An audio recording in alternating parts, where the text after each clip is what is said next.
how to run manual mode.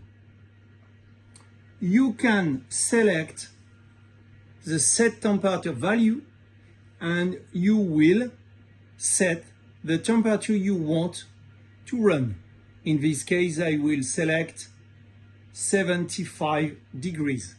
Enter. And to start the manual mode, you will press Start Cycle. The unit now is working. You can look at for the set temperature. You have the current temperature in real time, and you can follow the temperature profile on the graph here. If you want to increase the size of the graph, you can select on the button to see what is the temperature profile. In this case, the set temperature will be 75 degrees. The current temperature is 66. It is increasing.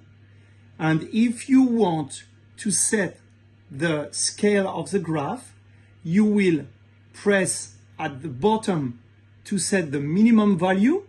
I will set 40 degrees. And to select the top value here, to set 100 degrees for the maximum. You can see that the graph of the temperature profile is on real time. The temperature is increasing. We reach 71 degrees and we have set temperature at 75.